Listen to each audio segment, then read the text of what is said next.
YouTube channel ਤੇ ਤੁਹਾਡਾ ਸਾਰਿਆਂ ਦਾ ਸਵਾਗਤ ਹੈ। ਅੱਜ ਅਸੀਂ ਮਾਸਟਰ ਕੈਡਰ ਪੰਜਾਬੀ ਦੇ MCQ ਕੁਐਸਚਨ ਕਰਨ ਜਾ ਰਹੇ ਹਾਂ।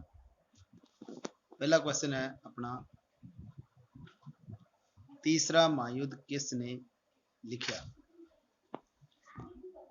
ਪਹਿਲੀ ਆਪਸ਼ਨ ਹੈ ਅਵਤਾਰ ਸਿੰਘ ਪਾਸ, ਦੂਜਾ ਆਪਸ਼ਨ ਹੈ ਡਾਕਟਰ ਹਰਭਜਨ ਸਿੰਘ, ਤੀਸਰਾ ਪ੍ਰੋਫੈਸਰ ਪੂਰਨ ਸਿੰਘ, ਚੌਥਾ ਰਵਿੰਦਰ ਰਵੀ। ਇਹਦਾ ਕਰੈਕਟ ਆਨਸਰ ਹੈਗਾ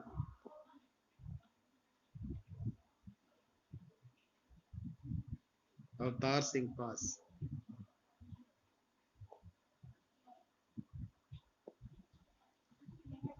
सैकंड क्वेश्चन, जगतार दियां कवितावां चुनो। पहला ऑप्शन है कंबदी कलाई, दूसरा सवाल जवाब, तीसरा जबान पंजाब दे, चौथा उपरोक्त विचों कोई नहीं। इसदा करैक्ट आंसर हैगा उपरोक्त विचों कोई नहीं। इन्हां विचों कोई जगतार दियां कवितावां नहीं है। तीसरा क्वेश्चन है, हेठ लिखियां विचों बाबा बलवंत सिंह दा किहड़ा काव्य संग्रह नहीं है? पहला ऑप्शन है बंदरगाह, दूसरा अमरगीत, तीसरा कतक कुंजा, चौथा ज्वालामुखी। इसदा करैक्ट आंसर हैगा कतक कुंजा जिहड़ी हैगी ये बाबा बलवंत सिंह दा काव्य संग्रह नहीं है।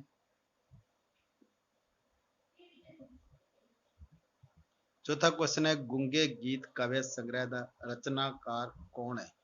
पहला ऑप्शन हरभजन सिंह, दूसरा सुरजीत पातर, तीसरा शिव कुमार, चौथा विधाता सिंह तीर।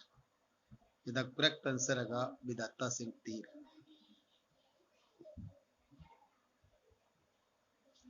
पंजवां क्वेश्चन है, चरण सिंह साहिद किस दा बादशाह मन्निया जाता है? पहला ऑप्शन है हासरस, दूसरा वीर रस दा, तीसरा शांत रस का, चौथा उपरोक्त सारी। इसका करैक्ट आंसर है हासरस का इनू बादशाह मन्निया जाता है। छेवां क्वेश्चन है, दिल मेरा खिंचदा कविता किस दी रचना है? पहला ऑप्शन है दीवान सिंह कालेपानी, दूसरा ऑप्शन है प्रोफेसर पूर्ण सिंह, तीसरा अमृता प्रीतम, चौथा मवतेज भारती। इसका करैक्ट आंसर है प्रोफेसर पूर्ण सिंह। सतवां क्वेश्चन है, भाई वीर सिंह नूं साहित्यक अकादमिक अवार्ड कदों मिलिया सी? पहला ऑप्शन 1901, दूसरा 1919, तीसरा 1955, चौथा 1918। इसका करैक्ट आंसर है 1955 मिलिया सी।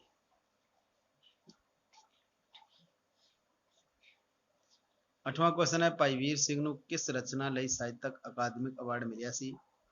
पहला ऑप्शन है तेल तुरपके, दूसरा मटक हुलारे, चौथा तीसरा लहरां दे हार, चौथा मेरे साइया जियो। करैक्ट आंसर है मेरे साइया जियो विच इन्हां नूं साहित्यक अकादमी अवार्ड मिलिया सी। नौवां क्वेश्चन है, प्रोफेसर मोहन सिंह दी किस रचना नूं साहित्यक अकादमिक अवार्ड मिलिया सी? पहला ऑप्शन है वड्डा वेड़ा, दूसरा कच सच, तीसरा जमीर, चौथा ननकायण महाकाव्य। इसका करैक्ट आंसर है वड्डा वेले विच, वड्डे वेले विच इन्हां नूं हाँ जी वड्डे वेले विच इन्हां नूं साहित्यक अकादमी पुरस्कार मिलिया सी। 10वां क्वेश्चन, ना तुप्पे ना छावे किस दी रचना है? पहला ऑप्शन बलवंत गार्गी, दूसरा हरभजन सिंह, तीसरा शिव कुमार, चौथा मोहन सिंह। इसका करैक्ट आंसर है हरभजन सिंह। ना तुप्पे ना छावे हरभजन सिंह की रचना है। 11वां क्वेश्चन है, 1977 का साहित्यक अकादमी अवार्ड किसनूं मिलिया सी? पहला ऑप्शन गुरदयाल सिंह, दूसरा मोहन सिंह मिशा, तीसरा बाबा बलवंत, चौथा उपरोक्त विचों कोई नहीं। इसका करैक्ट आंसर है मोहन सिंह मिशा नूं 1977 में साहित्यक अकादमी अवार्ड मिलिया सी। अग्रवती रचना की है? पहला ऑप्शन गजल संग्रह, दूसरा नावल, तीसरा नाटक, चौथा एकांगी। इसका करैक्ट आंसर है गजल संग्रह। अग्रवती रचना गजल संग्रह है। 13वां क्वेश्चन है काल पहर ते घड़ियां रचना किसदी है। पहला ऑप्शन अमृता प्रीतम, दूसरा दिलीप कौर टिवाणा, चौथा बचित कौर ते तीसरा बचित कौर ते चौथा डॉक्टर वनीता। ਇਹਦਾ ਕਰੈਕਟ ਆਨਸਰ ਹੈਗਾ डॉक्टर वनीता ਦੀ ਰਚਨਾ ਹੈ ਕਾਲ ਪੇਰ ਤੇ ਘੜੀਆਂ।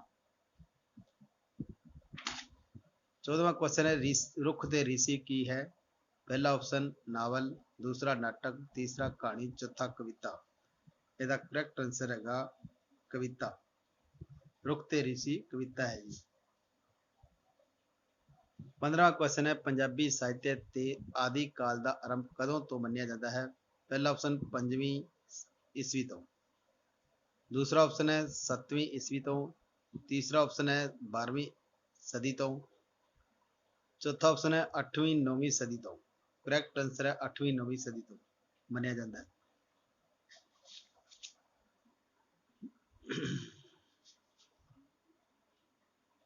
16वां क्वेश्चन है नाथा जोगियां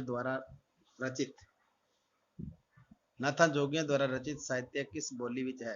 पहला ऑप्शन है राजस्थानी, दूसरा अज दी शुद्ध भाषा, तीसरा उस वेले दी लोक बोली, चौथा ब्रज भाषा। इसका करैक्ट आंसर हैगा उस वेले दी लोक बोली। 17वां क्वेश्चन है इन्हां विचों शेख फरीद दी कविता दा विशा नहीं है। शेख फरीद दी कविता दा विशा नहीं है। पहला ऑप्शन है हज उपर जोर, दूसरा गुरु दी लोड़, तीजा एक रब विच विश्वास, चौथा संसार दी ना समानता। इसका करैक्ट आंसर हैगा हज उपर जोर। ये शेख फरीद दी कविता का विषय नहीं है। 18वां क्वेश्चन है फरीदा बाणी विच वधेरे करके किहड़ी बोली दी शब्दावली मिलती है। पहला ऑप्शन माझी, दूसरा लहंदी, तीसरा उर्दू, चौथा हिंदी। इसका करैक्ट आंसर हैगा लहंदी। लहंदी बोली दी शब्दावली ज्यादा मिलती है। 19वां क्वेश्चन अपना श्री गुरु ग्रंथ साहिब विच शेख फरीद सकरगंज दे किन्ने श्लोक मिलते हैं। पहला ऑप्शन 114, दूसरा 110, तीसरा 112, चौथा 111। ਇਹਦੇ ਵਿੱਚੋਂ ਕਰੈਕਟ ਆਨਸਰ ਹੈਗਾ 112 श्लोक मिलते हैं जी। लास्ट क्वेश्चन अपना इन्हां विचों किहड़ा सूफी कवि पूर्व नानक काल नाल संबंधित नहीं है। पहला ऑप्शन शेख फरीद, दूसरा शाह हुसैन, तीसरा शेख अब्दुल कुदैस मंगोरी, चौथा उपरोक्त सारी। ਇਹਦਾ करैक्ट आंसर हैगा शाह हुसैन। शाह हुसैन पूर्व नानक काल नाल संबंधित नहीं है।